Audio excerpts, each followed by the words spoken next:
There are many things you hear about livestock production and meat and poultry products that simply aren't true.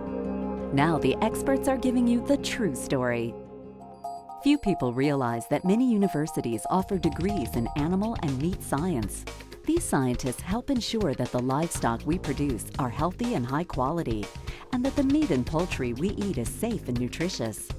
While these experts know a whole lot about meat, few Americans do. Recent polling has identified the top meat myths.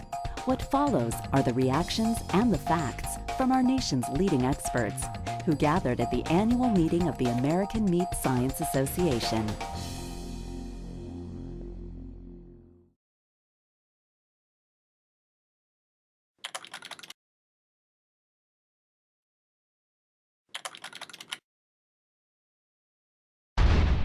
So Dr. Brashears, you're a food safety microbiologist, and consumers tell us that they think that somehow meat was safer in the past than it is today. You see the big picture. What can you tell us about meat safety?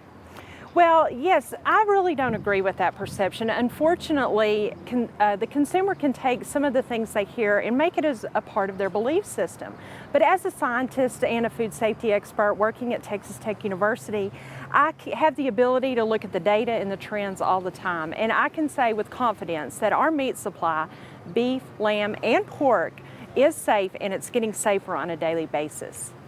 To what do you attribute this progress in safety? Well, I want to make the clarification that yes, we do have bacteria in raw agricultural products, whether it's a raw apple or produce, or it's raw beef or milk or an egg. But I know, looking at the trends, that they have been reduced, and I attribute this to improved production parameters that allow us to send healthier animals to slaughter, and also to interventions that are available to us in processing plants. What are some examples of some of the new technologies you might use in a plant to enhance safety?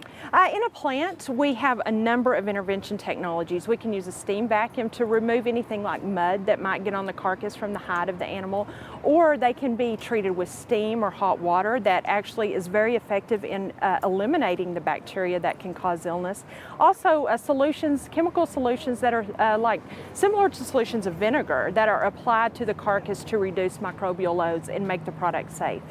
So what's your message to consumers? I mean, now that meat is so safe, do we still need to handle it and cook it? Oh, absolutely. I'm a mother and a microbiologist, but I'm very fortunate to have the food supply in the U.S. and access to me. But I feed my family the same thing that you feed your family. And I do recommend that consumers read the label and handle the product safely, but then serve it to their family with confidence. I know that there's a number of scientists across the U.S. that are working to make the product safer and to make sure that our consumers are protected from foodborne pathogens. So Dr. Boyle, we've done some consumer polling, and consumers tell us that they think they're eating too much meat. What does the data show about how much meat we should eat and how much we're actually eating?